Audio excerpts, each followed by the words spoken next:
Good morning. Okay. Okay, good morning. എങ്ങനെയുണ്ടായിരുന്നു exam ഒക്കെ? നന്നായിട്ട് എഴുതാൻ പറ്റിയോ എല്ലാവർക്കും?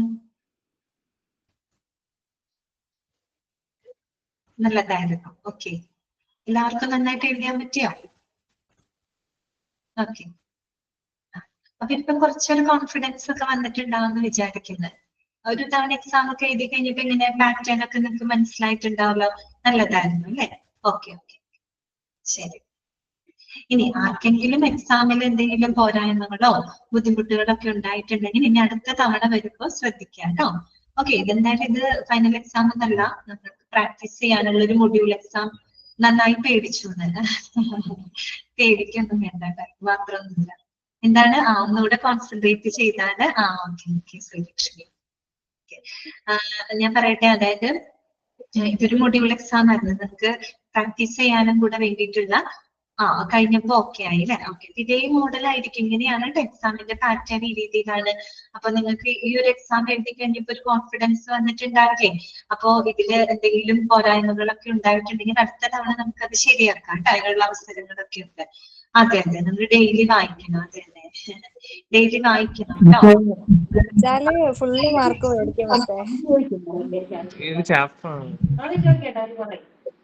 എന്താണ് എടുക്കുന്നത്? നമ്മള് തേർഡ് മൊഡ്യൂളിലെ ചാപ്റ്റർ ആണ് കേട്ടോ.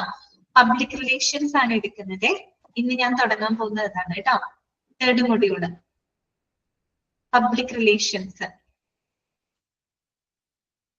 ഓക്കെ,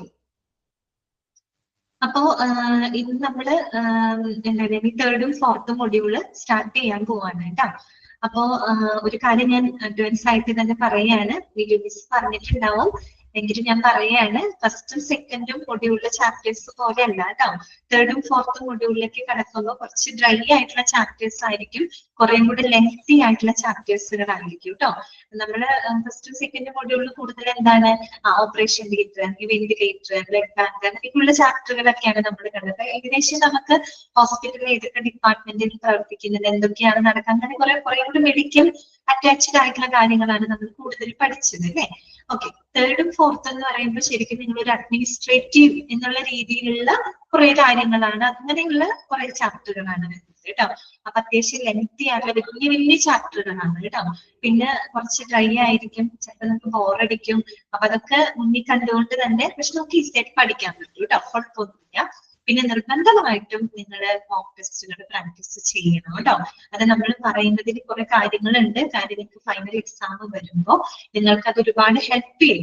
അതുകൊണ്ടാണ് പ്രത്യേകിച്ച് നിങ്ങൾ തേർഡും ഫോർത്തിലോട്ട് കടക്കുമ്പോൾ മോക്ക് ടെസ്റ്റുകൾ പ്രാക്ടീസ് ചെയ്യുന്നത് നിങ്ങൾക്ക് ഒത്തിരി ഹെൽപ്പ് ചെയ്യും കേട്ടോ. ഓക്കെ, കാര്യം എന്താണെന്ന് വെച്ചാൽ ചാപ്റ്ററുകൾ കുറച്ച് ഡ്രൈ ആയിട്ടുള്ള ചാപ്റ്ററുകൾ ആയതുകൊണ്ട് എങ്ങനെ ക്വസ്റ്റ്യൻസ് എങ്ങനെ വരും, ഏത് രീതിയിൽ വരും എന്നൊക്കെ ഒരു കൺഫ്യൂഷൻ ഒക്കെ വരും. ഓക്കെ, അപ്പൊ അതൊക്കെ മാറണമെങ്കിൽ പഠിക്കുന്ന ഇത് ഡെയിലി ക്ലാസ് കേൾക്കുന്നതോടൊപ്പം മോക്ക് ടെസ്റ്റും കൂടെ പ്രാക്ടീസ് ചെയ്ത് നോക്കണം കേട്ടോ. അത് ഞാൻ പറയാണ്, ചെയ്യണം കേട്ടോ. പിന്നെ ഇന്ന് നമ്മൾ തുടങ്ങാൻ പോകുന്ന ചാപ്റ്റർ തേർഡ് മൊഡ്യൂളിലെയാണ്. തേർഡ് മൊഡ്യൂളിലെ ഫോർത്ത് ചാപ്റ്റർ ആണ് കേട്ടോ. ചാപ്റ്ററിന്റെ പേര് നോട്ട് ചെയ്ത് വെക്കാം, പബ്ലിക് റിലേഷൻസ് ഇൻ ഹോസ്പിറ്റൽ കേട്ടോ. Okay, public relations in hospital. കാണാനോ സ്ക്രീൻ കാണാനോ നിങ്ങൾക്ക്? ഓക്കെ, തുടങ്ങാം കേട്ടോ. അപ്പോ ഈ തവണ എക്സാം ഒക്കെ ശരിക്കും എഴുതാൻ പറ്റാത്തവരോ അങ്ങനെ ആരെങ്കിലും ഒക്കെ ഉണ്ടെങ്കിൽ അവരൊന്നും വിഷമിക്കേണ്ട. ഇനിയത്തെ തവണ കുറച്ചും കൂടെ ബെറ്റർ ആക്കാൻ നോക്കാം കേട്ടോ. ഓക്കെ, ഫൈനൽ എക്സാം ഒക്കെ ആകുമ്പോഴേക്കും നിങ്ങൾ ഏറ്റവും നന്നായിട്ട് നല്ല സ്കോറിലേക്ക് എത്താനുള്ള ഒരു ശ്രമം നിങ്ങളുടെ ഭാഗത്ത് ഉണ്ടാവുക. അത്രയും വേണ്ടി കേട്ടോ. ഓക്കെ, അപ്പൊ നമുക്ക് ക്ലാസ് തുടങ്ങാം. ഞാൻ ചാപ്റ്റർ വലിയ വലിയ ചാപ്റ്ററുകളാണ് കേട്ടോ. അപ്പൊ നിങ്ങളുടെ ഭാഗത്തു നിന്നും കൂടെ കുറച്ചും കൂടെ എഫർട്ട് നിങ്ങൾ എടുക്കണം. കുറച്ചും കൂടെ നമ്മൾ പഠിപ്പിക്കുമെങ്കിൽ കൂടിയും നിങ്ങളും കൂടെ ഒന്ന് ട്രൈ ചെയ്യണം കേട്ടോ. കുറച്ച് ബുദ്ധിമുട്ടൊക്കെ ഉണ്ടാവാം ചില ചാപ്റ്ററുകളൊക്കെ വരുമ്പോൾ കേട്ടോ. റിസൾട്ട് റിസൾട്ട് കഴിയുമ്പോഴേക്കും വരുമായിരിക്കും കേട്ടോ. ഓക്കെ, ശരി. അപ്പൊ ചാപ്റ്റർ നോട്ട് ചെയ്യാം കേട്ടോ. മൂന്നാമത്തെ മൊഡ്യൂളിലെ 4ാമത്തെ ചാപ്റ്റർ ആണ് എടുക്കുന്നത്, പബ്ലിക് റിലേഷൻസ് ഇൻ ഹോസ്പിറ്റൽ കേട്ടോ. ഓക്കെ, പിന്നെ എന്തെന്ന് പറഞ്ഞാൽ ജനറൽ ആയിട്ടുള്ള കുറെ കാര്യങ്ങളാണ് ഈ ഒരു ചാപ്റ്ററിനകത്ത് നമുക്ക് പഠിക്കാനായിട്ടുള്ളത്. പബ്ലിക് റിലേഷൻ എന്ന് പറഞ്ഞാൽ എന്താ ഉദ്ദേശിക്കുന്നത്? പബ്ലിക് റിലേഷൻ എന്ന് പറഞ്ഞാൽ എന്താണ്? പൊതുജനങ്ങളുമായിട്ടുള്ള ഒരു സമ്പർക്കമാണ് അല്ലെ. ഓക്കെ, നമുക്കറിയാം, നമ്മൾ ഓൾറെഡി പഠിച്ചതാണ് അല്ലെ. ഹോസ്പിറ്റൽ എന്ന് പറയുന്നത് ഒരു സോഷ്യൽ ഓർഗനൈസേഷൻ ആണ്. ഒരു തുടക്കം ഇൻട്രൊഡക്ഷൻ ഒക്കെ പറഞ്ഞിട്ടില്ലേ, അതൊരു ഇൻസ്റ്റിറ്റ്യൂഷൻ ആണ്, അതൊരു സോഷ്യൽ ഓർഗനൈസേഷൻ ആണ് അല്ലെ, ഒരു പബ്ലിക് സർവീസ് ആണ് അവർ കൊടുക്കുന്നത്. അപ്പോ ഏതൊരു ഹോസ്പിറ്റലിലും ഒരു കമ്മ്യൂണിറ്റിയിൽ അല്ലെങ്കിൽ ഒരു സൊസൈറ്റിയിൽ സ്റ്റേബിൾ ആയിട്ട് നിലനിൽക്കണമെങ്കിൽ നല്ലൊരു പബ്ലിക് റിലേഷൻ അവർക്ക് ഉണ്ടായിരിക്കണം അല്ലെ. പബ്ലിക് റിലേഷൻ ഇല്ലാണ്ട് എന്തെങ്കിലും സാധിക്കുമോ? ഒന്നുമില്ല. നല്ല പബ്ലിക്കുമായിട്ട് എപ്പോഴും നല്ലൊരു റിലേഷൻ കീപ്പ് ചെയ്തെങ്കിൽ മാത്രമേ ഹോസ്പിറ്റൽ എന്ന് മാത്രമല്ല ഏത് പബ്ലിക് സർവീസ് കൊടുക്കുന്ന ഏതൊരു ഓർഗനൈസേഷനും നിലനിൽക്കണമെങ്കിൽ അവിടെ നല്ലൊരു പബ്ലിക് റിലേഷൻ നമുക്ക് ആവശ്യമാണ്. ആണല്ലോ. ഓക്കെ, അപ്പോ നമ്മൾ പഠിക്കുന്നത് ഹോസ്പിറ്റലിന്റെ പബ്ലിക് റിലേഷൻസിനെ പറ്റിയിട്ടാണ് കേട്ടോ. പൊതുജനങ്ങളുമായിട്ടുള്ള ആ ഒരു ബന്ധത്തെ പറ്റി നമുക്കറിയാവുന്ന, നമ്മൾ മനസ്സിലാക്കേണ്ട കാര്യങ്ങളാണ്. ഒത്തിരി അങ്ങനെ ഒരുപാട് പോയിന്റുകളൊന്നും ഇതിനകത്ത് പഠിക്കാനായിട്ടില്ല കേട്ടോ. അപ്പോ എന്താണ് പബ്ലിക് റിലേഷൻ, അതുപോലെ പബ്ലിക് റിലേഷന്റെ ഫാദർ എന്നറിയപ്പെടുന്നത് ആരാണ്? അപ്പൊ അതിന്റെ കുറച്ച് കാര്യങ്ങളൊക്കെ നമുക്ക് പഠിക്കാനുണ്ട്. പബ്ലിക് റിലേഷൻ ഒരു ഡെഫിനേഷൻ നമുക്ക് പഠിക്കാനുണ്ട്. അതുപോലെ പബ്ലിക് റിലേഷൻസിന്റെ നീഡ് എന്താണ്, അതായത് ഒരു പബ്ലിക് മീൻസ് ഒരു പൊതുജന ബന്ധങ്ങൾ നിലനിർത്തുന്നതിന്റെ പ്രാധാന്യം, അതിന്റെ ഇമ്പോർട്ടൻസ്, അതിന്റെ ആവശ്യകത എന്താണ്, ഇതൊക്കെ നമുക്ക് പഠിക്കാനുണ്ട്. പിന്നെ ഒരു സൊസൈറ്റിയിൽ അല്ലെങ്കിൽ ഒരു കമ്മ്യൂണിറ്റിയിൽ നല്ലൊരു പബ്ലിക് റിലേഷൻ മെയിൻറ്റെയിൻ ചെയ്യുന്നതിനുള്ള മെത്തേഡുകൾ എന്തൊക്കെയാണ്? അപ്പൊ 2 മെത്തേഡുകൾ ഇതിനകത്ത് പറയുന്നുണ്ട്. ഓപ്പറേറ്റീവ് മെത്തേഡ് ഉണ്ട്, കമ്മ്യൂണിക്കേറ്റീവ് മെത്തേഡ് ഉണ്ട്. അങ്ങനെ 2 മെത്തേഡുകളെ പറ്റിയിട്ടൊക്കെ നമുക്ക് പഠിക്കാനായിട്ടുണ്ട്. പിന്നെ ആരാണ് പബ്ലിക് റിലേഷൻ ഓഫീസർ? നമ്മൾ ഹോസ്പിറ്റലിലൊക്കെ പോകുമ്പോൾ കണ്ടിട്ടുണ്ടാവും അല്ലെ, PRO കണ്ടിട്ടില്ലേ? Public relation officer. ആരാണ് പബ്ലിക് റിലേഷൻ ഓഫീസർ? അദ്ദേഹത്തിന്റെ ഡ്യൂട്ടീസ് ആൻഡ് റെസ്പോൺസിബിലിറ്റീസ് എന്തൊക്കെയാണ്, എന്തൊക്കെ റോളുകളാണ് അദ്ദേഹം ഒരു ഹോസ്പിറ്റലിൽ ചെയ്യുന്നത്, ഇങ്ങനെയുള്ള കാര്യങ്ങളൊക്കെയാണ് നമുക്ക് ഇതിനകത്ത് പഠിക്കാനുള്ളത്. പിന്നെ പബ്ലിക് റിലേഷൻ ഇവാലുവേറ്റ് ചെയ്യാനുള്ള ഇൻഡിക്കേറ്റേഴ്സുകൾ, ഏതൊക്കെ ഇൻഡിക്കേറ്ററുകൾ ഉപയോഗിച്ച് നമുക്ക് പബ്ലിക് റിലേഷനെ ഇവാലുവേറ്റ് ചെയ്യാനായിട്ട് സാധിക്കും. പിന്നെ അതിന്റെ കുറെ വാരിയേഷൻസ് ഒക്കെയാണ് ഈ ഒരു ചാപ്റ്ററിനകത്ത്. ഇത്രയും കാര്യങ്ങളാണ് പഠിക്കാനായിട്ടുള്ളത്. ഏകദേശം ഒരു ഐഡിയ നിങ്ങൾക്ക് കിട്ടിയിട്ടുണ്ടാവും. എളുപ്പമാണ് കേട്ടോ, കുഴപ്പമൊന്നുമില്ല. അപ്പോ നമുക്ക് തുടങ്ങാം. എല്ലാരും ഓക്കെ അല്ലേ? എല്ലാരും സെറ്റ് അല്ലേ? തുടങ്ങാലോ നമുക്ക്. ഓക്കെ അല്ലേ എല്ലാവരും? ശരി, തുടങ്ങാം. Chapter number 4, public relations in hospital. ആദ്യം നമ്മൾ പഠിക്കുന്നത് ഹു വാസ് എഡ്വേർഡ് ബെർണേസ് കേട്ടോ. Who was Edward Bernays. ആരാണ് എഡ്വേർഡ് ബെർണേസ്? അപ്പൊ നോക്കി 3 പിക്ചേഴ്സ് അല്ല, ആദ്യത്തെ ആളാണ് കേട്ടോ. ആദ്യത്തെ ഫോട്ടോയിൽ കാണുന്ന ആളുണ്ടല്ലോ, ആളാണ് കേട്ടോ. ആരാണെന്നറിയാം എഡ്വേർഡ് ബെർണേസ് എന്ന് പറഞ്ഞാല്? ആദ്യം പഠിക്കേണ്ട പോയിന്റാണ് കേട്ടോ. അദ്ദേഹമാണ് ഫാദർ ഓഫ് പബ്ലിക് റിലേഷൻസ് എന്ന് അറിയപ്പെടുന്നത്. ആദ്യത്തെ പോയിന്റ് ആണ് കേട്ടോ, father of public relation. Public റിലേഷന്റെ പിതാവ് എന്നറിയപ്പെടുന്ന വ്യക്തി ആരാണ്? അത് എഡ്വേർഡ് ബെർണേസ് ആണ് കേട്ടോ. പലതവണ ചോദിച്ച ക്വസ്റ്റ്യൻ ആണ്. Who is known as the father of public relation? ആരാണ്? എഡ്വേർഡ് ബെർണേസ്. അപ്പൊ എഡ്വേർഡ് ബെർണേസിന്റെ ഒരു ജീവിത കാലയളവ് അവിടെ കൊടുത്തിട്ടുണ്ട് കേട്ടോ. 1891 തൊട്ട് 1995 ആണ് കേട്ടോ. 104 വയസ്സ്, അതായത് 104 വർഷത്തേക്കും നല്ലോണം ജീവിച്ച് റെക്കോർഡ് ഇട്ട ആളാണ് കേട്ടോ എഡ്വേർഡ് ബെർണേസ്. ഓക്കെ, 104 വർഷം ജീവിച്ചിരുന്നു കേട്ടോ. 1891 ജനിച്ചു. 1995 അദ്ദേഹം മരിക്കുന്നത് കേട്ടോ. ഇദ്ദേഹത്തിന്റെ അങ്കിള്, എഡ്വേർഡ് ബെർണേസിന്റെ അങ്കിൾ ആയിരുന്നു സിഗ്മണ്ട് ഫ്രോയിഡ് കേട്ടോ. സിഗ്മണ്ട് ഫ്രോയിഡിനെ പറ്റിയിട്ട് എവിടെയെങ്കിലും കേട്ടിട്ടുണ്ടോ? ആരെങ്കിലും കേട്ടിട്ടുണ്ടോ സിഗ്മണ്ട് ഫ്രോയിഡിനെ പറ്റിയിട്ട്? ഇദ്ദേഹത്തിന്റെ അങ്കിൾ ആയിരുന്നു, എഡ്വേർഡ് ബെർണേസിന്റെ അങ്കിൾ ആയിരുന്നു കേട്ടോ. കേട്ടിട്ടുണ്ട് അല്ലെ? അദ്ദേഹം ഒരു മനഃശാസ്ത്രജ്ഞനാണ് കേട്ടോ. Sigmund Freud psycho analytical theory, നമ്മുടെ ഡിഫൻസ് മെക്കാനിസം ഒക്കെ ഉണ്ട്, സൈക്കോളജിയാണ്, സൈക്കോളജിസ്റ്റ് ആണ് കേട്ടോ. അദ്ദേഹം മനഃശാസ്ത്രജ്ഞനാണ്. അപ്പൊ അദ്ദേഹം ഒരു ന്യൂറോളജിസ്റ്റും കൂടെയായിരുന്നു കേട്ടോ, ന്യൂറോളജിസ്റ്റും കൂടെയായിരുന്നു. അപ്പൊ ഈ നമ്മുടെ സൈക്കോളജിയിൽ സൈക്കോ അനലിറ്റിക്കൽ തിയറി ഉണ്ട് കേട്ടോ, സൈക്കോ സെക്ഷൽ തിയറി ഒക്കെ പഠിക്കാനുണ്ട്. അപ്പൊ അദ്ദേഹത്തിന്റെ ഒക്കെ ഫാദർ എന്നറിയപ്പെടുന്ന വ്യക്തിയാണ് സിഗ്മണ്ട് ഫ്രോയിഡ്. സിഗ്മണ്ട് ഫ്രോയിഡ് നമ്മുടെ ഈ ഒരു എഡ്വേർഡ് ബെർണേസിന്റെ അങ്കിൾ ആയിരുന്നു കേട്ടോ. നമുക്ക് പഠിക്കാനുള്ളത് എഡ്വേർഡ് ബെർണേസിനെ പറ്റിയിട്ടാണ് കേട്ടോ. ഓക്കെ, അറിഞ്ഞിരിക്കാം. അടുത്തത് എഡ്വേർഡ് ബെർണേസിനെ പറ്റി പറയുന്ന ഒരു കോളം നിങ്ങൾ കണ്ടോ? ഇത് വളരെ ഇമ്പോർട്ടന്റ് ആണ് കേട്ടോ. ഇതില് ഓരോ പോയിന്റും നിങ്ങൾ നോട്ട് ചെയ്ത് വെക്കണം.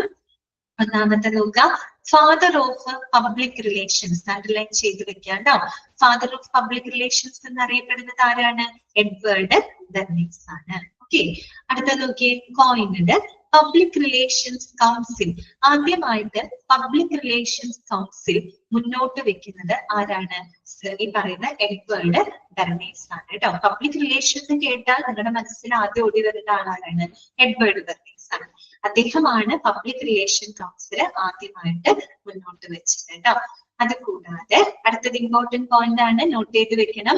Wrote first PR book crystallizing public opinion. അപ്പൊ അദ്ദേഹത്തിന്റെ പബ്ലിക് റിലേഷനെ പറ്റിയിട്ടുള്ള ആദ്യത്തെ പുസ്തകം ആദ്യമായിട്ട് ഇൻട്രൊഡ്യൂസ് ചെയ്ത ഇദ്ദേഹമാണ്. ആ പുസ്തകത്തിന്റെ പേരെന്താന്ന് നോക്കിയേ, ക്രിസ്റ്റലൈസിംഗ് പബ്ലിക് ഒപ്പീനിയൻ. പലതവണ ചോദിച്ചതാണ് കേട്ടോ. ഫസ്റ്റ് PR ബുക്ക് ഏതാണ്? ആ ബുക്കിന്റെ പേരെന്താണ്? ക്രിസ്റ്റലൈസിംഗ് പബ്ലിക് ഒപ്പീനിയൻ എന്നാണ് ആ ബുക്കിന്റെ പേര് കേട്ടോ. അടുത്തത് taught first PR course at New York university കേട്ടോ. ന്യൂയോർക്ക് യൂണിവേഴ്സിറ്റിയിൽ ആദ്യമായിട്ട് ഈ ഒരു പബ്ലിക് റിലേഷന്റെ കോഴ്സ് അത് പഠിക്കുന്നത് ആരാണ്? ഇദ്ദേഹമാണ്, എഡ്വേർഡ് ബെർണേസ് ആണ് കേട്ടോ. പിന്നെ മാത്രമല്ല, first to call himself PR professional. അദ്ദേഹം സ്വയം വിശേഷിപ്പിച്ചത് എന്തായിരുന്നു? PR പ്രൊഫഷണൽ എന്നാണ്. അദ്ദേഹത്തിന് സ്വയം വിശേഷിപ്പിച്ചിരുന്നത് പബ്ലിക് റിലേഷൻ പ്രൊഫഷണൽ എന്നായിരുന്നു, PR പ്രൊഫഷണൽ എന്നായിരുന്നു കേട്ടോ. ഇത്രയും പോയിന്റുകളൊക്കെ ഒന്ന് ഓർത്ത് വെക്കാം. അപ്പൊ എന്തൊക്കെ പോയിന്റുകളാണ് നമ്മൾ പറഞ്ഞത്? ഫാദർ ഓഫ് പബ്ലിക് റിലേഷൻ ആരാണ്? എഡ്വേർഡ് ബെർണേസ്. അതുപോലെ തന്നെ പഠിപ്പിക്കുന്നത് കേട്ടോ, ടോട്ട് എന്നാണ് പറയുന്നത് കേട്ടോ. പഠിപ്പിക്കുന്നതാണ് കേട്ടോ. പഠിച്ചതും പഠിപ്പിക്കുന്നതും ഇദ്ദേഹമാണ് കേട്ടോ. ടോട്ട് എന്നാണ്, പഠിപ്പിച്ച വ്യക്തിയാണ് കേട്ടോ. ഓക്കെ, പിന്നെ പബ്ലിക് റിലേഷൻ കൗൺസിൽ ആദ്യമായിട്ട് മുന്നോട്ട് വെക്കുന്നത്, ആദ്യമായിട്ട് സ്ഥാപിക്കുന്നതും ആര് തന്നെയാണ്? എഡ്വേർഡ് ബെർണേസ് ആണ്.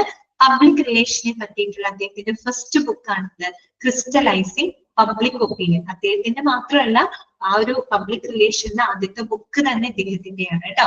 ആ ബുക്കിന്റെ പേര് ഇതാണ്, ക്രിസ്റ്റലൈസിംഗ് പബ്ലിക് ഒപ്പീനിയൻ. ആദ്യമായിട്ട് ന്യൂയോർക്ക് യൂണിവേഴ്സിറ്റിയിലെ പബ്ലിക് റിലേഷൻസിനെ പറ്റി പഠിപ്പിക്കുന്നതും ആര് തന്നെയാണ്? എഡ്വേർഡ് ബെർണേസ് ആണ്. അദ്ദേഹത്തിന് സ്വയം വിശേഷിപ്പിച്ചിരുന്നത് PR പ്രൊഫഷണൽ എന്നാണ്. ഓക്കെ ആണോ? ക്ലിയർ ആണോ പറഞ്ഞ കാര്യങ്ങള്? ഓക്കെ അല്ലേ?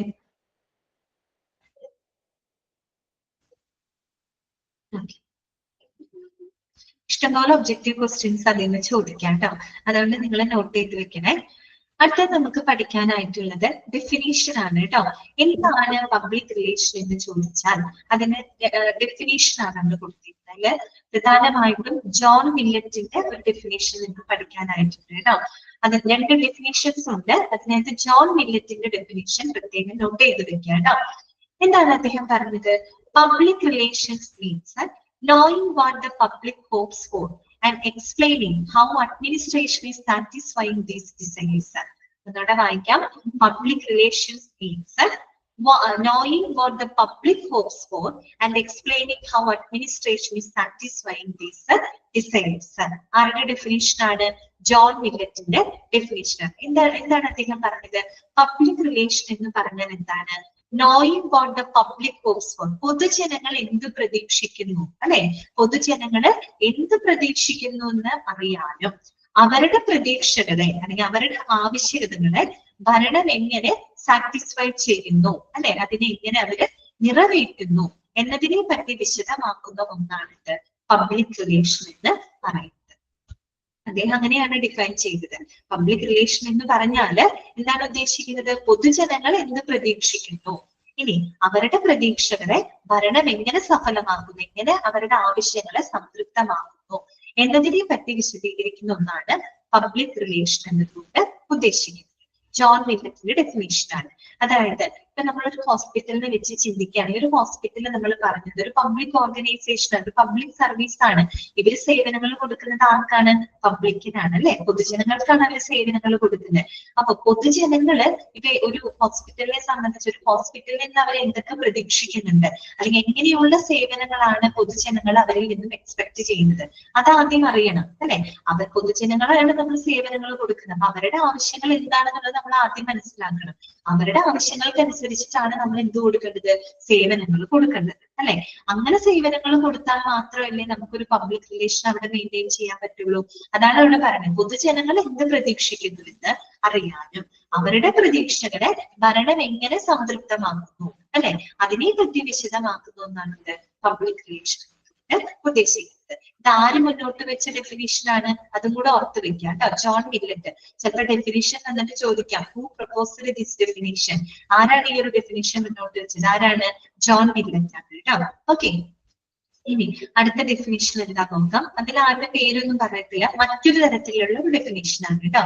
ശ്രദ്ധിക്കാതെ, public relation is an organized process to influence public opinion through sound character and genuine performance on the basis of mutually satisfactory two-way communication.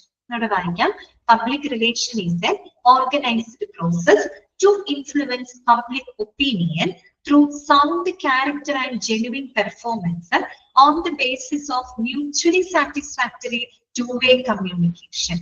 എന്താണ് അവിടെ പറയുന്നത്, വേറൊരു തരത്തിലുള്ള ഡെഫിനിഷൻ ആണ് അല്ലെ. പബ്ലിക് റിലേഷൻ എന്ന് പറഞ്ഞാൽ ഒരു ഓർഗനൈസ്ഡ് പ്രോസസ് ആണ്, അതായത് ഒരു സംഘടിതമായിട്ടുള്ള ഒരു പ്രോസസ് ആണ്. ഇതുള്ള സംഘടിതമായിട്ടുള്ള എന്ന് പറയാൻ കാരണം അവസാനം പറയുന്നത് it's A to way communication. ഒരു ടു വേ കമ്മ്യൂണിക്കേഷൻ ആണ്, ഒരു വൺ വേ കമ്മ്യൂണിക്കേഷൻ ആണോ, അല്ല, ഒരു ടു വേ കമ്മ്യൂണിക്കേഷൻ എന്ന് പറഞ്ഞാൽ ഒരു ഹോസ്പിറ്റല് ആർക്കാണ് സേവനം കൊടുക്കുന്നത്, പബ്ലിക്കിന് സേവനം കൊടുക്കുന്നത്. പബ്ലിക് ഹോസ്പിറ്റലിൽ നിന്ന് സേവനങ്ങൾ പറ്റുന്നു. അവര് തമ്മിലുള്ള, അതായത് ഹോസ്പിറ്റലും പബ്ലിക്കും പരസ്പരം അവര് തമ്മിലുള്ള ഒരു ഓർഗനൈസ്ഡ് പ്രോസസ് ആണ് അല്ലെ, ഒരു എന്താ പറയാ, ഒരു സംഘടിതമായിട്ടുള്ള ഒരു പ്രോസസ് ആണ്. എന്തിനാണത്, to influence the public opinion അല്ലെ, അതായത് പബ്ലിക്കിന്റെ പൊതുജനങ്ങളുടെ ഒപ്പീനിയൻസിനെ അല്ലെങ്കിൽ അവരുടെ ആവശ്യകതകൾ, അവരുടെ അഭിപ്രായങ്ങളെ സ്വാധീനിക്കുന്ന ഒരു സംഘടിതമായിട്ടുള്ള ഒരു പ്രോസസ്സാണ്. എങ്ങനെയാണ് നമുക്ക് പൊതുജനങ്ങളെ സ്വാധീനിക്കാനായിട്ട് സാധിക്കുക, എങ്ങനെയാണ്, through sound character and genuine performance, അതും on the basis of mutually satisfactory two way communication അല്ലെ.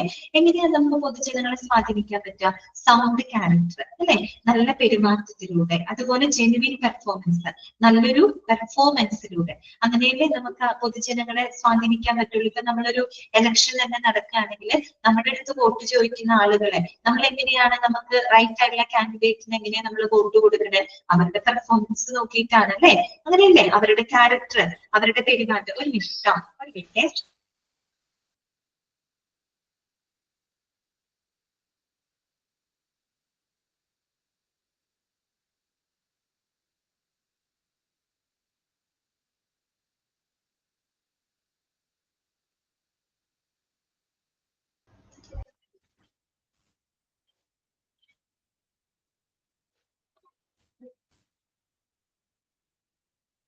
ഓക്കെ, ഇപ്പൊ നമ്മൾ പറഞ്ഞു വന്നത് എന്താണ്, പബ്ലിക്കിനെ എങ്ങനെ നമുക്ക് സ്വാധീനിക്കാൻ പറ്റാം, നല്ല പെരുമാറ്റത്തിലൂടെ, സത്യസന്ധമായിട്ടുള്ള പ്രകടനത്തിലൂടെ.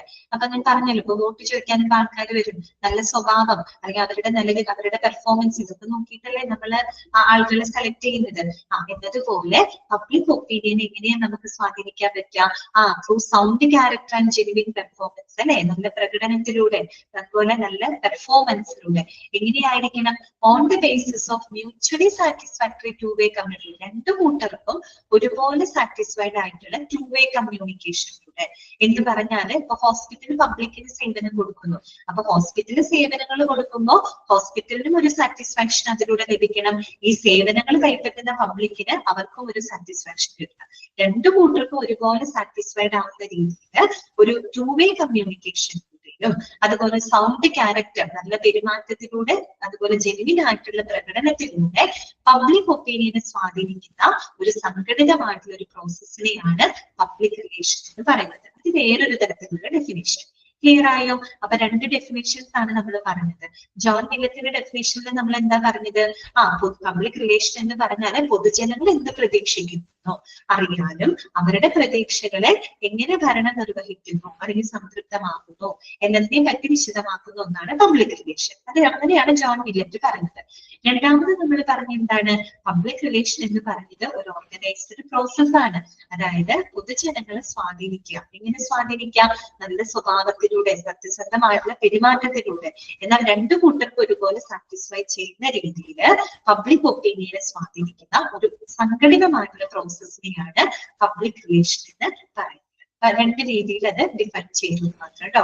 അപ്പൊ പബ്ലിക് റിലേഷൻ ഒരു ടു വേ കമ്മ്യൂണിക്കേഷൻ ആണെന്നും കൂടെ നിങ്ങൾ ഓർത്തു വെക്കുന്നു കേട്ടോ. വൺ വേ കമ്മ്യൂണിക്കേഷൻ അല്ല, അതൊരു ടു വേ കമ്മ്യൂണിക്കേഷൻ ആണ്. ഓക്കെ, ഹോസ്പിറ്റലും പബ്ലിക്കും, തിരിച്ച് പബ്ലിക്കും ഹോസ്പിറ്റലും പരസ്പരം മ്യൂച്വലി ഉള്ള ഒരു ടു വേ കമ്മ്യൂണിക്കേഷൻ ആണ് കേട്ടോ. ഓക്കെ ആണോ? മനസ്സിലായോ പറഞ്ഞ കാര്യങ്ങള്? അപ്പൊ നമ്മള് എഡ്വേർഡ് ബെർണേസ് ആരാണ്, അദ്ദേഹത്തെ പറ്റി പഠിച്ചു.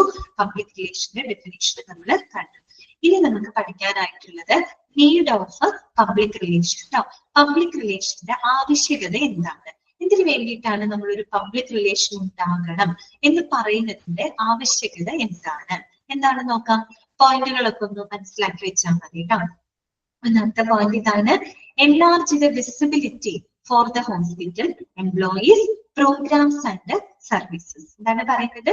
enlarge the visibility for the hospital employees, programs and services. അതായത് ഒരു ലൊക്കാലിറ്റിയിൽ ഒരു റീജിയനിൽ പ്രവർത്തിക്കുന്ന ഒരു ഹോസ്പിറ്റലാണ് ഇരിക്കട്ടെ. ആ ഒരു ഹോസ്പിറ്റലിനെ പറ്റിയിട്ടും അവിടുത്തെ എംപ്ലോയീസ്, അവരുടെ പ്രോഗ്രാംസുകൾ അല്ലെങ്കിൽ അവർ കൊടുക്കുന്ന സേവനങ്ങളെ പറ്റിയിട്ട് ആളുകളില് ഒരു വിസിബിലിറ്റി ഉണ്ടാക്കിയെടുക്കണമെങ്കിൽ നമുക്ക് എന്താവശ്യമാണ്? പബ്ലിക് റിലേഷൻ ആവശ്യം വേണ്ടേ?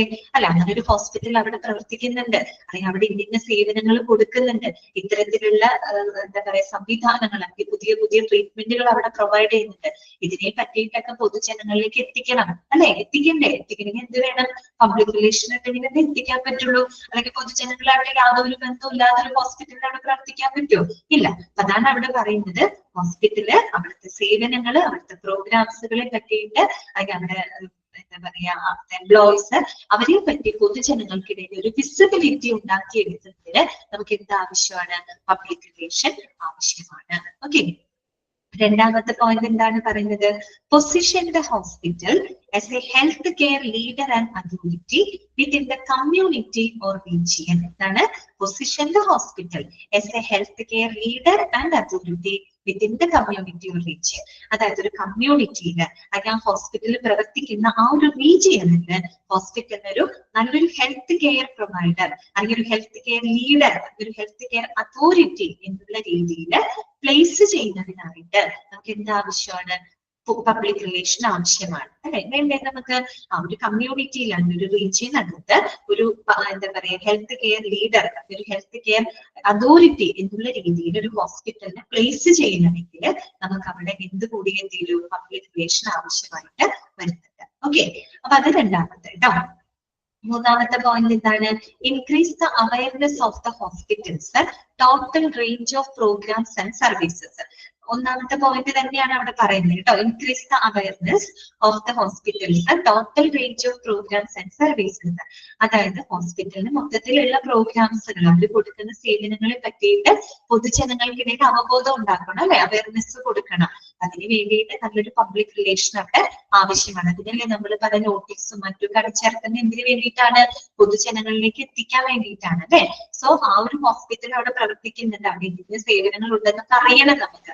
അപ്പൊ അത്തരം ഹോസ്പിറ്റലിന്റെ പ്രോഗ്രാംസിനെ പറ്റി, സർവീസിനെ പറ്റിയിട്ട് പൊതുജനങ്ങൾക്കിടയിൽ അവയർനെസ് വർദ്ധിപ്പിക്കണം. അതിന് പബ്ലിക് റിലേഷൻ അവിടെ ആവശ്യമാണ്. ഓക്കെ. പിന്നെന്താണ്? Enhance the hospitals image. അതോടൊപ്പം തന്നെ ഹോസ്പിറ്റലിന്റെ പ്രതിച്ഛായ വർദ്ധിപ്പിക്കുന്നതിനും പബ്ലിക് റിലേഷൻ ആവശ്യമാണ് അല്ലെ? ഹോസ്പിറ്റലിന്റെ ഇമേജ് നല്ലൊരു റെപ്യൂട്ടഡ് ആവണമെങ്കിൽ, നല്ലൊരു റെപ്യൂട്ടേഷൻ ഉയർത്തണമെങ്കിൽ എന്ത് വേണം? അവിടെ പബ്ലിക് റിലേഷൻ ആവശ്യമാണ്. ഓക്കെ. പിന്നെന്താണ്? Assist in the recruitment and retention of employees. എന്താണ് പറയുന്നത്? Assist in recruitment and retention of employees. അതുപോലെ തന്നെ ജീവനക്കാരെ തെരഞ്ഞെടുക്കുന്നതിന്, റിക്രൂട്ട് ചെയ്യുന്നതിനും അവരെ നിലനിർത്തുന്നതിനും അങ്ങനെയുള്ള കാര്യങ്ങൾ അസിസ്റ്റ് ചെയ്യാനായിട്ട് പബ്ലിക് റിലേഷൻ ആവശ്യമാണ്. ഇതേ പൊതുജനങ്ങളിൽ നിന്ന് തന്നെയാണല്ലേ നമ്മൾ ആളുകളേക്ക് സെലക്ട് ചെയ്തെടുക്കുന്നത് അല്ലെ? അപ്പൊ ഈ പറയുന്ന എംപ്ലോയീസിനെ റിക്രൂട്ട് ചെയ്യാനും തെരഞ്ഞെടുക്കാനും അവരെ നിലനിർത്തുന്നതിനും മറ്റുമായിട്ട് പബ്ലിക് റിലേഷൻ അവിടെ ആവശ്യമാണ്. ഓക്കെ. പിന്നെന്താണ്? Act as A foundation when unreal news about the hospital happens. അതാണ് പറയുന്നത്, act as A foundation when unreal news about the hospital happens. ഇപ്പൊ ഒരു ഹോസ്പിറ്റലിനെ സംബന്ധിച്ച് എന്തെങ്കിലും ആരോപണങ്ങൾ വരികയാണെന്ന് വിചാരിക്കാം, അൺറിയൽ ആയിട്ടുള്ളത്, അതായത് ആരോപണങ്ങളോ അങ്ങനെ എന്തെങ്കിലും പ്രശ്നങ്ങളൊക്കെ വരുന്ന സമയത്ത് അതിനൊരു ഫൗണ്ടേഷൻ, ഒരു അടിത്തറ എന്നുള്ള രീതിയിൽ പ്രവർത്തിക്കാനായിട്ട് എന്ത് ആവശ്യമാണ്? പബ്ലിക് റിലേഷൻ ആവശ്യമാണ് അല്ലെ? ഇപ്പൊ എന്തെങ്കിലും ഒരു അലിഗേഷൻസ് ഉണ്ടായി, എന്തെങ്കിലും ഒരു ആരോപണങ്ങൾ ഹോസ്പിറ്റലിനെ സംബന്ധിച്ചുണ്ടായിരിക്കട്ടെ, പെട്ടെന്ന് തന്നെ ആ ഹോസ്പിറ്റലിന്റെ ഇമേജ് നഷ്ടപ്പെടരുത് അല്ലെ? നല്ലൊരു പബ്ലിക് റിലേഷൻ മെയിൻറ്റെയിൻ ചെയ്യുന്ന ഹോസ്പിറ്റൽ ആണെങ്കിൽ അവർക്ക് അങ്ങനെയുള്ള പ്രശ്നങ്ങൾ ഈസി ആയിട്ട് എന്ത് ചെയ്യാൻ പറ്റും? ഹാൻഡിൽ ചെയ്യാനായിട്ട് പറ്റും. അതും ആരോപണങ്ങൾ വരുന്നുണ്ട്. റിയൽ ആയിട്ടുള്ള കാര്യങ്ങളൊക്കെ വരികയാണെങ്കിൽ ആ ഒരു ഹോസ്പിറ്റലിന് വളരെ എന്താ പറയുക സ്റ്റേബിൾ ആയിട്ട് നിലനിൽക്കണമെങ്കിൽ എന്താവശ്യമാണ്? നമ്മുടെ പബ്ലിക് റിലേഷൻ ആവശ്യമാണ്. ഓക്കെ, അതാണ് ഇവിടെ പറയുന്നത്. Act as A foundation when unreal news about the hospital happens. Then last point എന്താണ്?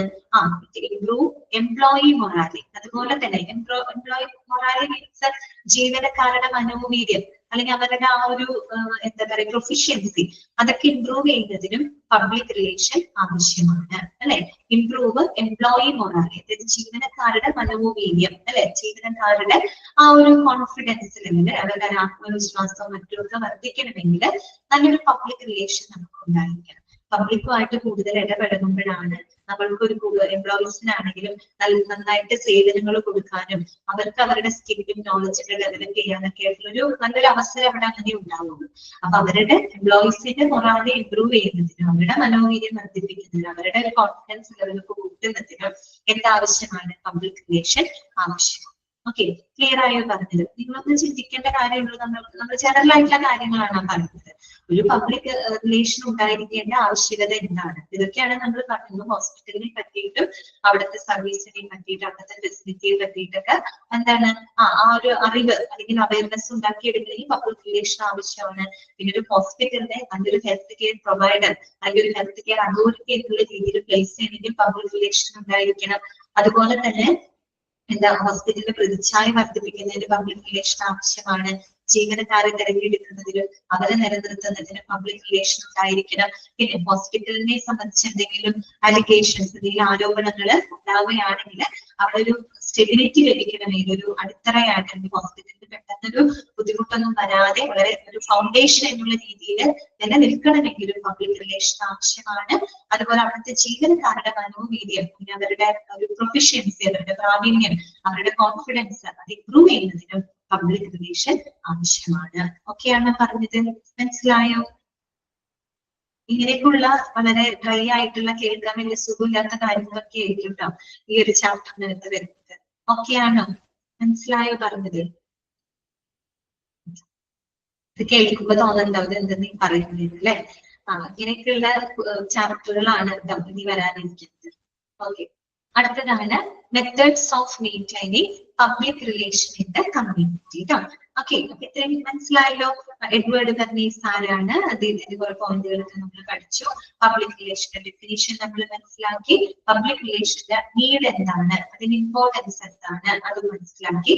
ഇനി നമുക്ക് പഠിക്കാനുള്ളത് methods of maintaining public relation in the community. Okay, ഇനി ഈ ഒരു കമ്മ്യൂണിറ്റിയില് ഒരു പബ്ലിക് റിലേഷൻ മെയിൻറ്റെയിൻ ചെയ്യുന്നതിനായിട്ടുള്ള മെത്തേഡുകൾ എന്തൊക്കെയാണ്?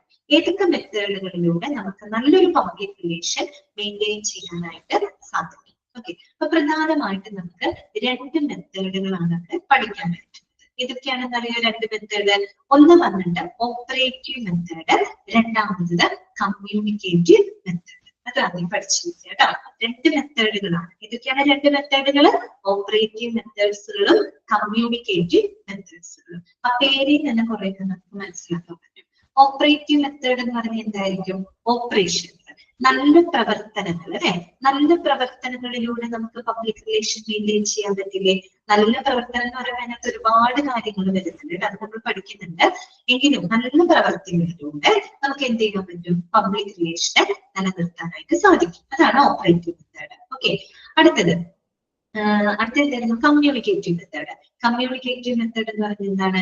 ആശയവിനിമയമാണ് അല്ലെ. നല്ല ആശയവിനിമയത്തിലൂടെ നല്ല കമ്മ്യൂണിക്കേഷനിലൂടെ നമുക്ക് എന്ത് ചെയ്യാൻ പറ്റും? പബ്ലിക് റിലേഷനെ മെയിൻറ്റെയിൻ ചെയ്യാൻ പറ്റും. ഈസി ആയിട്ട് നമുക്ക് പറ്റും. കാര്യം നമുക്ക് സോഷ്യൽ മീഡിയാസ് ഒരുപാട്, TV, റേഡിയോ, ഇന്റർനെറ്റ് എന്തിനു പറയുന്നു, നല്ല സോഷ്യൽ മീഡിയ പ്ലാറ്റ്ഫോംസുകളൊക്കെ ഒന്നുണ്ട്. അതിലൂടെ നല്ല കമ്മ്യൂണിക്കേഷനിലൂടെ നമുക്ക് എന്ത് ചെയ്യാൻ പറ്റും? പബ്ലിക് റിലേഷനെ മെയിൻറ്റെയിൻ ചെയ്യാനായിട്ട് സാധിക്കും. അത്രയേ ഉള്ളൂ കാര്യം. അതാണ് അവിടെ പറഞ്ഞത്. അപ്പൊ രണ്ട് മെത്തേഡുകളാണ്, ഓപ്പറേറ്റീവ് മെത്തേഡ്, കമ്മ്യൂണിക്കേറ്റീവ് മെത്തേഡ്. ഇനി ഓരോന്ന് എന്താണ് നമുക്ക് നോക്കാം കേട്ടോ. ഫസ്റ്റ് വൺ വരുന്നത് ഓപ്പറേറ്റീവ് മെത്തേഡ്സ് ആണ്. ഓക്കെ, നിങ്ങളുടെ മനസ്സിൽ ഈ ഒരു കൺസെപ്റ്റ് മാത്രം ഉണ്ടായാൽ മതി. നല്ല പ്രവർത്തനങ്ങൾ നമ്മൾ ചെയ്യാം. നല്ല പ്രവൃത്തി എന്ന് പറയുമ്പോൾ നല്ല രീതിയിൽ പെരുമാറുക, നല്ല സേവനങ്ങൾ കൊടുക്കുക. സേവനങ്ങൾ കൊടുക്കുക എന്ന് വെച്ചാൽ തോന്നിയ രീതിയിൽ കൊടുക്കാൻ, അതായത് നല്ല പ്ലസന്റ് ആയിട്ട് അവർക്ക് സേവനങ്ങളൊക്കെ കൊടുക്കുക. അങ്ങനെയാണ് നല്ല പെരുമാറ്റം ഉദ്ദേശിക്കുന്നത് അല്ലെ. അതിലൂടെ നമുക്ക് പബ്ലിക് റിലേഷൻ മെയിൻറ്റെയിൻ ചെയ്യുക. അത് തന്നെയാണ് നമ്മൾ പറയുന്നത്. ജസ്റ്റ് വായിക്കാം നമുക്ക് നോട്ട് ചെയ്തിരിക്കാം. Operating method എന്ന് പറഞ്ഞാല് these methods are basically related with every aspect of a hospital's operation, including those that are performed by the workmen, such as telephone operator, inquiry office personnel, and admission office clerks. All those maintaining contact with the patients as well as those working behind the screen share the same burden. പറഞ്ഞത് operative method എന്ന് പറഞ്ഞാൽ എന്താണ്? ഇത് basically related with every aspect of A hospital operation. അതൊന്ന് underline ചെയ്ത് വെക്കാം കേട്ടോ. അതായത് ഒരു ഹോസ്പിറ്റലിന്റെ എല്ലാ മേഖലകളിലും പെട്ട എന്താണ് പ്രവർത്തനങ്ങളുമായിട്ട് റിലേറ്റഡ് ആണിത് ഓപ്പറേറ്റീവ് മെത്തേഡ് എന്നതുകൊണ്ട് ഉദ്ദേശിക്കുന്നത്. Including എന്തൊക്കെയാണ്? Those are performed by workmen such as telephone operator, inquiry office സ്റ്റാഫുകള്, അതുപോലെ അഡ്മിഷൻ ഓഫീസ് ക്ലർക്ക്, അങ്ങനെ ഏറ്റവും താഴേക്കിടയിലുള്ള ജീവനക്കാർ ഉൾപ്പെടുന്ന ഒരു ഹോസ്പിറ്റലിന്റെ എല്ലാ പ്രവർത്തന മേഖലകളുമായിട്ട് ബന്ധപ്പെട്ടതാണ് ഓപ്പറേറ്റീവ് മെത്തേഡ് എന്നതുകൊണ്ട് ഉദ്ദേശിക്കുന്നത്. ചുരുക്കി പറഞ്ഞാൽ എന്താണെന്നറിയോ? ഓപ്പറേറ്റീവ് മെത്തേഡ് എന്ന് പറയുമ്പോൾ നമ്മൾക്ക് പെട്ടെന്ന് ഒരു ഹോസ്പിറ്റൽ എന്ന് പറയുമ്പോൾ നമ്മുടെ മനസ്സിലേക്ക് ഡോക്ടേഴ്സ്, നഴ്സസ്, അങ്ങനെയുള്ള മെഡിക്കൽ സ്റ്റാഫുകൾ മാത്രമല്ല അവിടെ ഉദ്ദേശിക്കുന്നത്. ഒരു ഹോസ്പിറ്റലിൽ നമ്മൾ പോലും കാണാത്ത മുക്കിലും മൂലയിലും പ്രവർത്തിക്കുന്ന ഒരുപാട് ജീവനക്കാരുണ്ട് അല്ലെ, ഒരുപാട് ആളുകൾ അതിന്റെ പുറകിൽ പ്രവർത്തിക്കുന്നുണ്ട്.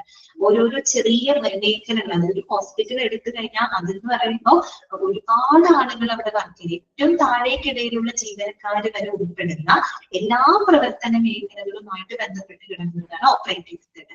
ഇപ്പൊ നമ്മളൊരു ഹോസ്പിറ്റലിൽ പോകുമ്പോൾ അവിടെ ഡോക്ടേഴ്സും നഴ്സിംഗ് അല്ലെങ്കിൽ മറ്റുള്ള മെഡിക്കൽ ട്രീറ്റ്മെന്റ് മാത്രം നന്നായിട്ട് കാര്യമില്ല. ചെറിയ മേഖലകൾ വരെ നന്നായിരിക്കണം. ഓരോ ചെറിയ ഭാഗത്ത് നിന്ന് നമുക്ക് കിട്ടുന്ന സേവനങ്ങളായിക്കോട്ടെ, അവിടുത്തെ പ്രവർത്തനങ്ങൾ വരെ ഏറ്റവും നന്നായിട്ട് വേണം കൊടുക്കാനായിട്ട്. എങ്കിൽ മാത്രമേ നമുക്ക് നല്ലൊരു പബ്ലിക് റിലേഷൻ മെയിൻറ്റെയിൻ ചെയ്യാൻ പറ്റൂ.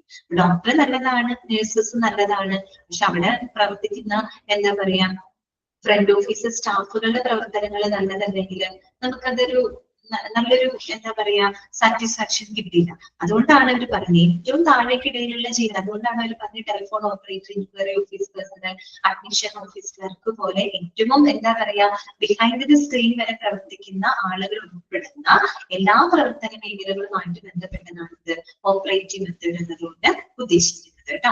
Okay, all those maintaining contact with the patients as well as those working behind the screen share the same burden. എന്നുവെച്ചാൽ പേഷ്യൻസ് ആയിട്ട് നേരിട്ട് കോണ്ടാക്ട് ചെയ്യുന്ന ആൾക്കാർ, ഡോക്ടർമാരും നഴ്സുമാരും, അവർ മാത്രമല്ല അല്ലാത്ത ആൾക്കാരും ബിഹൈൻഡ് ദ സ്ക്രീനിൽ പ്രവർത്തിക്കുന്ന ഒരുപാട് ആളുകളെ ഹോസ്പിറ്റലുണ്ട് അല്ലെ. അപ്പൊ അവർക്ക് എല്ലാവർക്കും ഈ ഒരു സെയിം ബർഡൻ ആണ് വരുന്നത്. അവരെല്ലാവരും ഒരുപോലെ നല്ല രീതിയിൽ പ്രവർത്തിച്ചെങ്കിൽ മാത്രമേ നമുക്ക് എന്ത് ചെയ്യാൻ പറ്റൂ, നല്ലൊരു പബ്ലിക് റിലേഷൻ അവിടെ മെയിൻറ്റെയിൻ ചെയ്യാനായിട്ട് സാധിക്കും. അതുകൊണ്ടാണ് അതിന്റെ തുടക്കം പറഞ്ഞത് basically related with every aspect of the hospital operation. Okay, ഇനി അടുത്ത നിങ്ങൾ നോട്ട് ചെയ്യേണ്ട പോയിന്റ് ഇതൊക്കെയാണ്. The 3 fundamental components of community operation. ഒരു കമ്മ്യൂണിറ്റിയിൽ പ്രവർത്തിക്കുമ്പോൾ നല്ല രീതിയിൽ പ്രവർത്തിക്കണം എന്ന് പറഞ്ഞു അല്ലെ. ആ ഒരു നല്ല കമ്മ്യൂണിറ്റി ഓപ്പറേഷന്റെ ബേസിക് ആയിട്ടുള്ള കമ്പോണന്റുകൾ എന്തൊക്കെയാണ്? പ്രധാനമായിട്ടും 3 ഫണ്ടമെന്റൽ കമ്പോണന്റുകളാണ് പറയുന്നത്. അത് നോട്ട് ചെയ്ത് വെക്കാം. ഒന്നാമത്തെ എന്താണ്? Joyful and polite behaviour. വളരെ ജോയ്ഫുൾ ആയിട്ട്, വളരെ എന്താ പറയാ പ്ലസന്റ് ആയിട്ട്, വളരെ പൊളൈറ്റ് ആയിട്ട്, വളരെ മാന്യമായിട്ട്, മര്യാദയോടുകൂടി തന്നെ ആളുകളോട് പെരുമാറാം. ഇതൊക്കെ എന്തിനു വരുന്നതാണ്? ഓപ്പറേറ്റീവ് മെത്തേഡിൽ. നമ്മൾ പറഞ്ഞല്ലോ നല്ല പ്രവൃത്തികളിലൂടെ നമുക്ക് പബ്ലിക് റിലേഷൻ മെയിൻറ്റെയിൻ ചെയ്യാൻ പറ്റുമെന്ന് പറഞ്ഞു. നല്ല പ്രവൃത്തികൾ എന്ന് പറയുമ്പോൾ എന്തൊക്കെയാണ് അതിനകത്ത് വരുന്നത്? ജോയ്ഫുൾ ആൻഡ് പൊളൈറ്റ് ബിഹേവിയർ, വളരെ പ്ലസന്റ് ആയിട്ട്, വളരെ എന്താ പറയാ സന്തോഷത്തോടു കൂടി, വളരെ മാന്യമായിട്ട്, മര്യാദയോടുകൂടി ആളുകളോട് പെരുമാറാം. ഒന്നാമത്തെ കമ്പോണന്റ്. രണ്ടാമത്തെ എന്താണ്? ക്വിക്ക് ആൻഡ് എഫിഷ്യന്റ് ട്രീറ്റ്മെന്റ് അല്ലെ. വളരെ വേഗത്തിലും വളരെ ഫലപ്രദമായിട്ടുള്ള ട്രീറ്റ്മെന്റുകൾ പേഷ്യൻസിനായിട്ട് പ്രൊവൈഡ് ചെയ്യുന്നത് ഹോസ്പിറ്റലിന്റെ പബ്ലിക് റിലേഷൻ ആണ് പറയുന്നത്.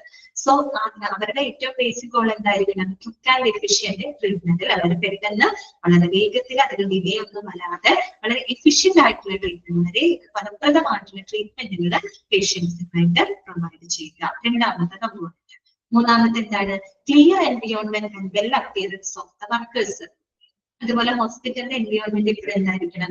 വളരെ ക്ലിയർ ആയിരിക്കണം. ക്ലിയർ മീൻസ് നല്ല ചുറ്റുപാടുകളായിരിക്കണം അല്ലെ. അവിടെ ചെല്ലുമ്പോൾ ഒരിക്കലും ഒരു മോശം ചുറ്റുപാടിലല്ല ഒരു ഹോസ്പിറ്റലിൽ പ്രവർത്തിക്കുന്നത്. നല്ല അന്തരീക്ഷം, എന്ന് പറഞ്ഞാല് അധികം മലിനപ്പെടാത്ത വളരെ കാം ആൻഡ് ക്വയറ്റ് ആയിട്ടുള്ള നമുക്കൊരു പ്ലസന്റ് ആയിട്ടുള്ള നല്ലൊരു എൻവയോൺമെന്റ് ആയിരിക്കും ഒരു ഹോസ്പിറ്റൽ ഉണ്ടായിരിക്കേണ്ടത്. And well appearance of the workers. ഇനി അവിടെ സേവനങ്ങൾ കൊടുക്കുന്ന വർക്കേഴ്സ് ആയിക്കോട്ടെ അവരെപ്പോഴും എന്തായിരിക്കണം, വെൽ അപ്പിയറൻസ് ആയിരിക്കണം, വെച്ചാൽ വെൽ ഡ്രസ്ഡ് ആയിരിക്കണം, വളരെ നീറ്റ് ആയിരിക്കണം, ആ ഒരു രീതിയിലായിരിക്കണം അവരുടെ ഒരു അപ്പിയറൻസ് ഉണ്ടായിരിക്കേണ്ടത് അല്ലെ. ഇതൊക്കെ എന്തിനകത്ത് വരുന്നതാണ്, ഓപ്പറേറ്റീവ് മെത്തേഡിനകത്ത് വരുന്നതാണ്. മനസ്സിലായോ? അപ്പൊ ഓപ്പറേറ്റീവ് മെത്തേഡിന്റെ ഏറ്റവും ബേസിക് ആയിട്ടുള്ള 3 കമ്പോണന്റ് ആണ് നമ്മൾ പറഞ്ഞത്.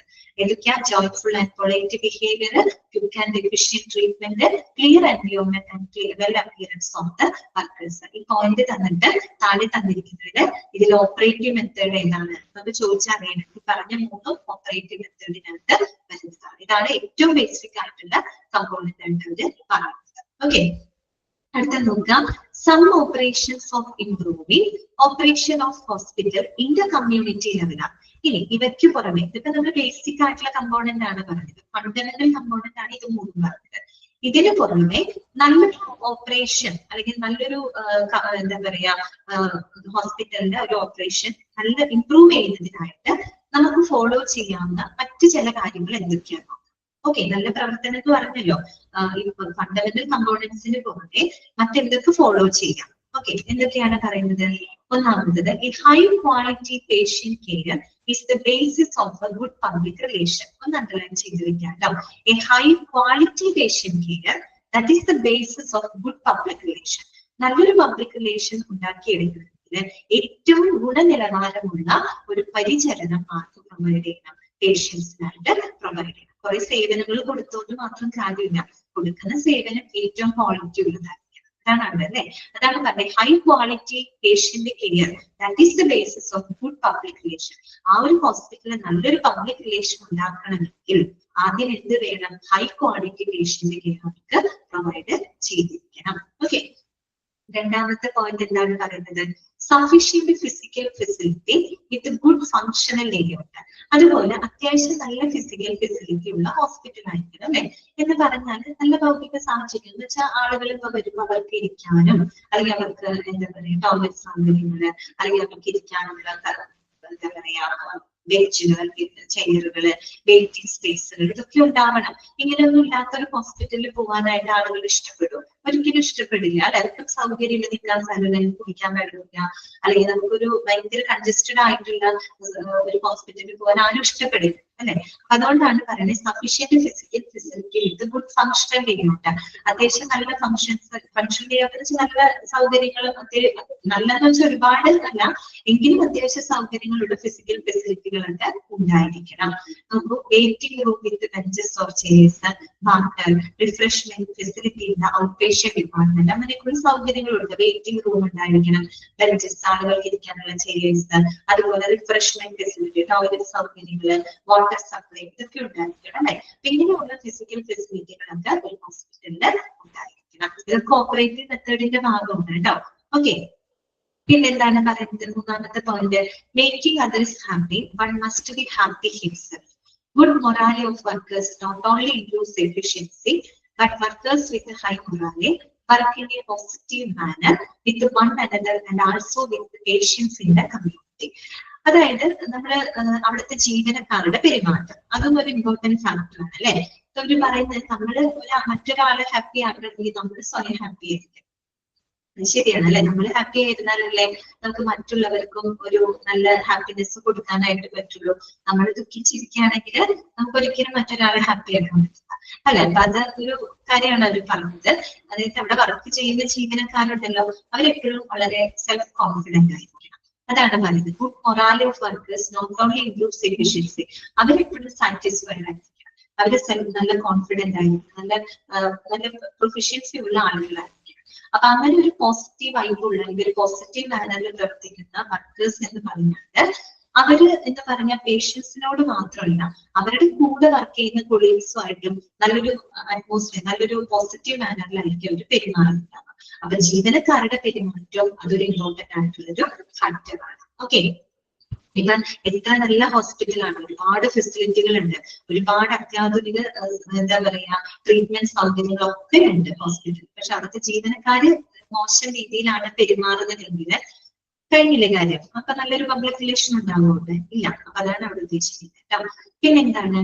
Operating efficiency with the effective coordination among all clinical departments and other supportive services arise from good administration, organization structure, policies, procedures, and authority and responsibility should be clearly understood by the each staff. അപ്പൊ ഈ പറഞ്ഞ 3 point ഉണ്ടല്ലോ, അത് ഓർത്താൽ മതി. ഇവർ പറയുന്നത് operating efficiency with effective coordination among all clinical departments and other supportive services arise from good administration, organization structure, policies and procedures and authority. നമ്മൾ പറഞ്ഞല്ലോ, ഇത്തരത്തിൽ നല്ല രീതിയിൽ പ്രവർത്തിക്കണമെങ്കിൽ, ഒരു ഹോസ്പിറ്റലിൽ നല്ല രീതിയിൽ പ്രവർത്തിച്ചെങ്കിൽ മാത്രമേ നല്ലൊരു പബ്ലിക് റിലേഷൻ മെയിൻറ്റെയിൻ ചെയ്യാൻ പറ്റുള്ളൂ. അപ്പോ നല്ല രീതിയിൽ പ്രവർത്തിക്കണമെങ്കിൽ എങ്ങനെ പ്രവർത്തിക്കണം? ആ ഹോസ്പിറ്റലിലുള്ള എല്ലാ ഡിപ്പാർട്ട്മെന്റുകളും നല്ല രീതിയിൽ കോർഡിനേറ്റ് ചെയ്ത് പ്രവർത്തിക്കണം. ഇപ്പൊ ക്ലിനിക്കൽ ഡിപ്പാർട്ട്മെന്റുകൾ ആയിക്കോട്ടെ, മറ്റുള്ള സപ്പോർട്ടിംഗ് ഡിപ്പാർട്ട്മെന്റുകൾ ആയിക്കോട്ടെ, എല്ലാവരും ഒരുപോലെ നല്ല രീതിയിൽ കോർഡിനേറ്റ് ചെയ്തെങ്കിൽ മാത്രമേ നല്ല രീതിയിൽ മുന്നോട്ട് പ്രവർത്തിക്കാൻ പറ്റുള്ളൂ. അങ്ങനെ പ്രവർത്തിച്ചെങ്കിൽ മാത്രമേ നല്ലൊരു പബ്ലിക് റിലേഷൻ മെയിൻറ്റെയിൻ ചെയ്യാനായിട്ട് പറ്റുള്ളൂ. ആണല്ലോ, അതാണ് അവിടെ പറയുന്നത് കേട്ടോ.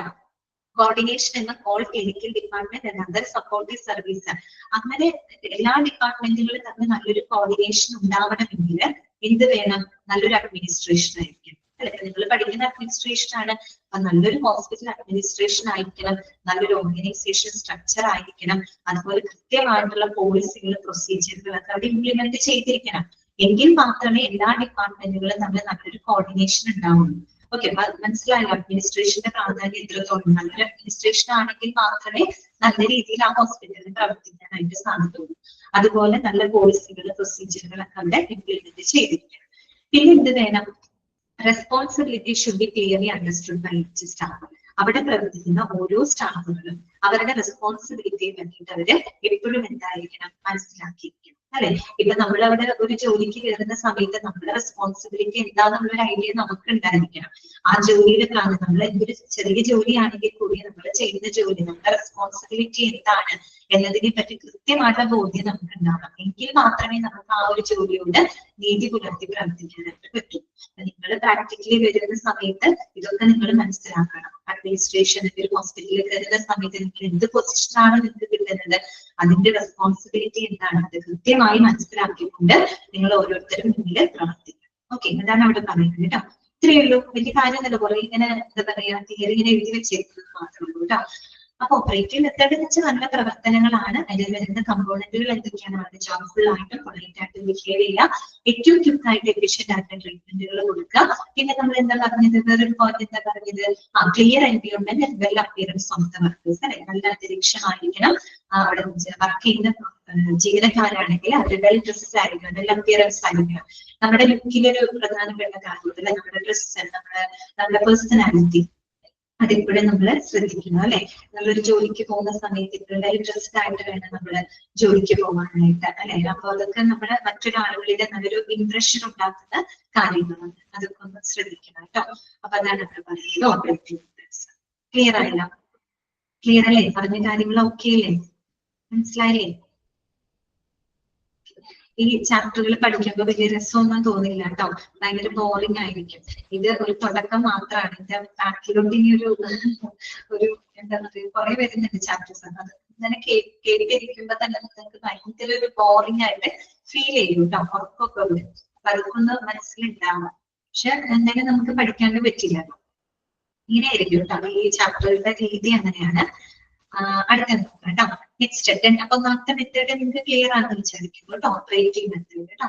ഇനി രണ്ടാമത്തെ മെത്തേഡാണ് കമ്മ്യൂണിക്കേറ്റീവ് മെത്തേഡ്. നമുക്ക് എല്ലാവർക്കും അറിയാവുന്നതാണ്. നല്ലൊരു കമ്മ്യൂണിക്കേഷൻസിലൂടെ നമുക്ക് എന്ത് ചെയ്യാൻ പറ്റും? പബ്ലിക് റിലേഷനെ മെയിൻറ്റെയിൻ ചെയ്യാനായിട്ട് സാധിക്കും അല്ലെ. അതെ, ഓരോ പോയിന്റുകൾ നമുക്ക് നോക്കാം. To make available suitable information to the patients, their relatives and visitors. കേട്ടോ, ഇവിടെ ശ്രദ്ധിക്കാം.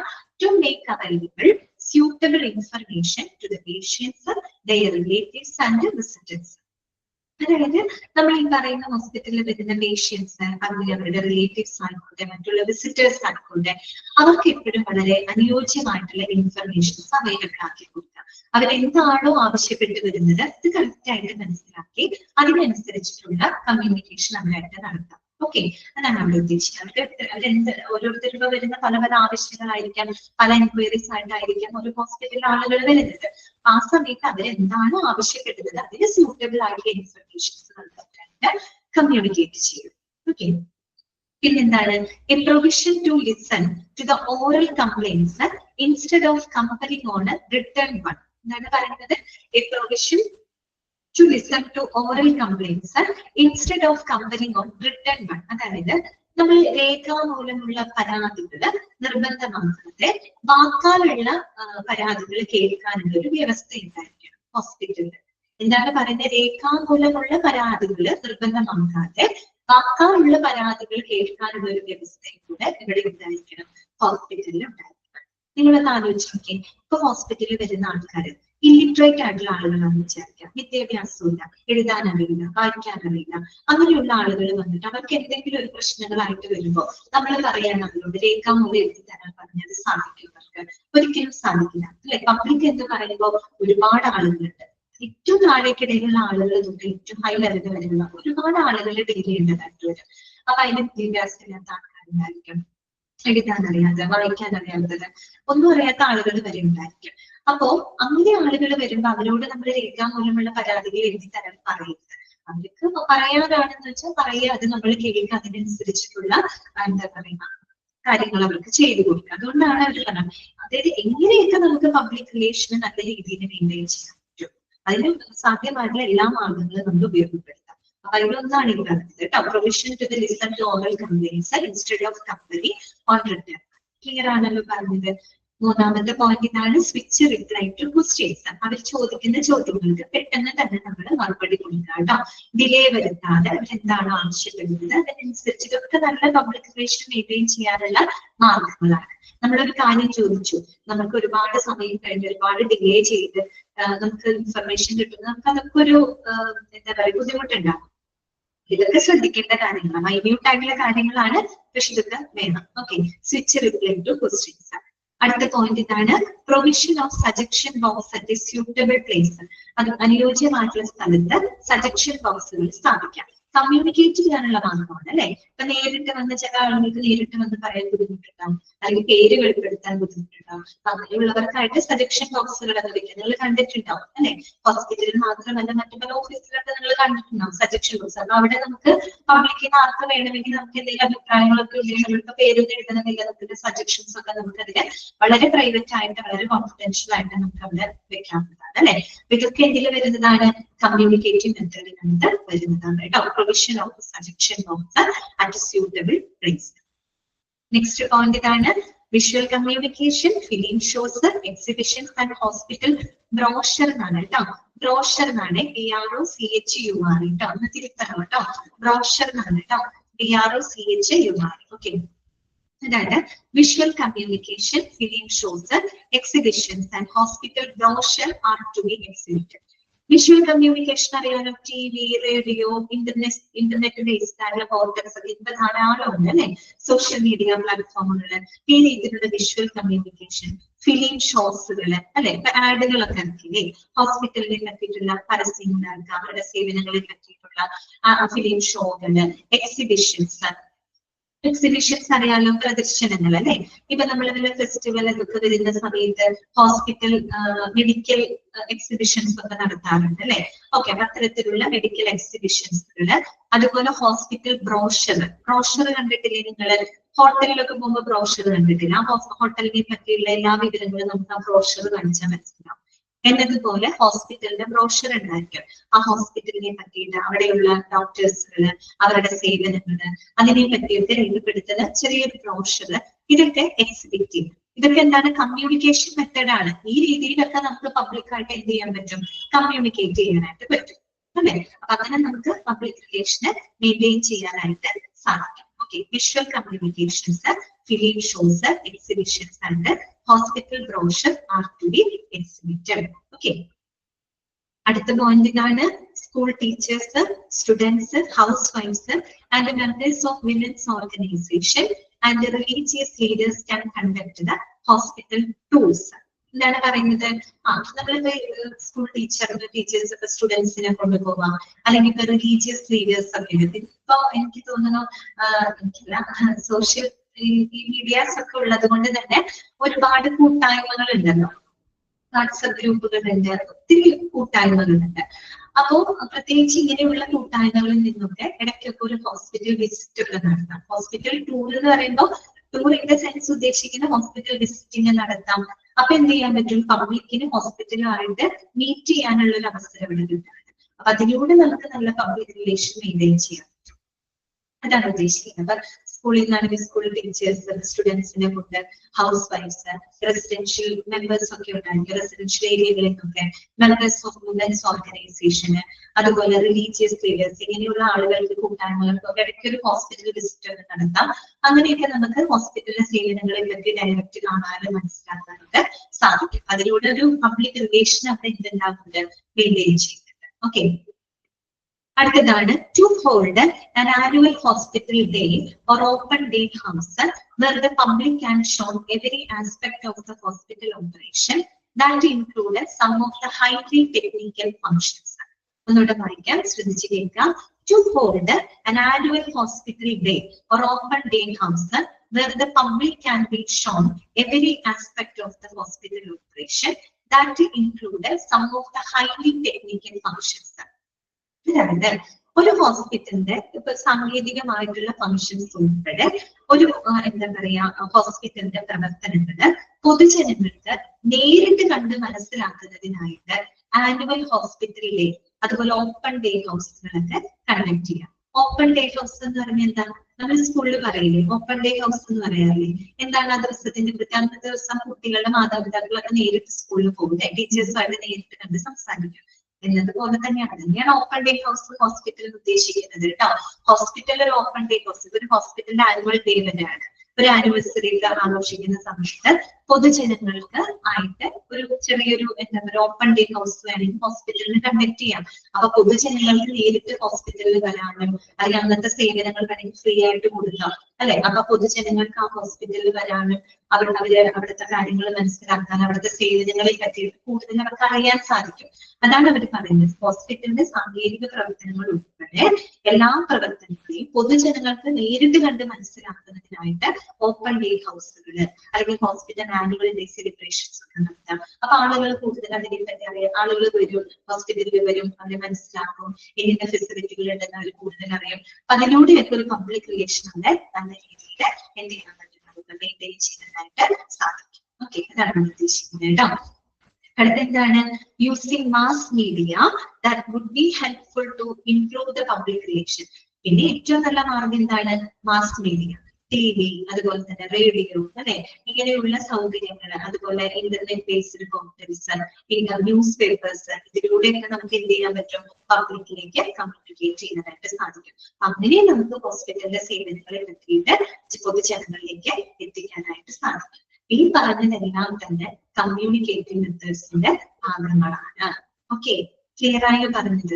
ഇതെല്ലാം ഒരേപോലെ ഇരിക്കുന്ന പോയിന്റുകളാണ്, പ്രത്യേകിച്ചൊന്നുമില്ല.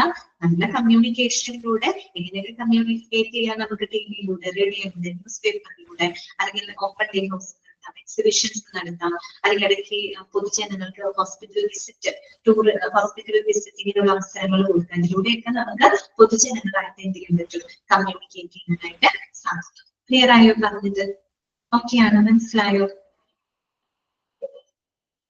ഓക്കെ ആണോ? ഓക്കെ, അപ്പൊ ഇന്നത്തെ ക്ലാസ് നമുക്ക് വൈൻഡപ്പ് ചെയ്യാം കേട്ടോ. ഇത്രയും മതി, നമുക്ക് കൂടുതൽ പറഞ്ഞ് ബോറടിപ്പിക്കുന്നില്ല. ഏകദേശം ഈ തുടങ്ങി കഴിഞ്ഞപ്പോൾ നിങ്ങൾക്ക് മനസ്സിലായിട്ടുണ്ടാവും ആ ഒരു നേച്ചർ ഏത് രീതിയിലാണ്, എങ്ങനെയാണ് ചാപ്റ്ററിലേക്ക് എടുക്കുന്നത് എന്നുള്ളൊരു ഐഡിയ നിങ്ങൾക്ക് ഇപ്പൊ കിട്ടിയിട്ടുണ്ടാവും കേട്ടോ. ഓക്കെ, കുഴപ്പമില്ല. നിങ്ങളുടെ ഭാഗത്തുനിന്നും കൂടെ കുറച്ചുകൂടെ എഫർട്ട് എടുക്കണം കേട്ടോ. ഡെയിലി വായിക്കാൻ നോക്കണം. ഒരു തവണ കേട്ടോ, ഒരേ ഒരു തവണയെങ്കിലും ഒരു പ്രാവശ്യം നിങ്ങൾ വായിച്ചു പോകാം. മോക്ക് ടെസ്റ്റുകളൊക്കെ പ്രാക്ടീസ് ചെയ്യണം കേട്ടോ. ശരി, വേറെ ഞാൻ അൺമ്യൂട്ട് ചെയ്യാണ്. ഇതിന്റെ ക്ലാസ്സിൽ നിങ്ങൾക്ക് എന്തെങ്കിലും ഡൗട്ടുകൾ ഉണ്ടെങ്കിൽ ചോദിക്കാം കേട്ടോ. അല്ലാന്നുണ്ടെങ്കിൽ നമുക്ക് വൈൻഡപ്പ് ചെയ്യാം.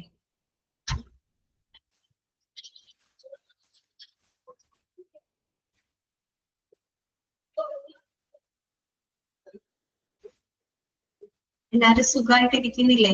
എല്ലാവർക്കും പെരുന്നാളൊക്കെ നന്നായിട്ട് ആഘോഷിച്ചില്ലേ എല്ലാവരും? ഇങ്ങനെ ഉണ്ടായിരുന്നു.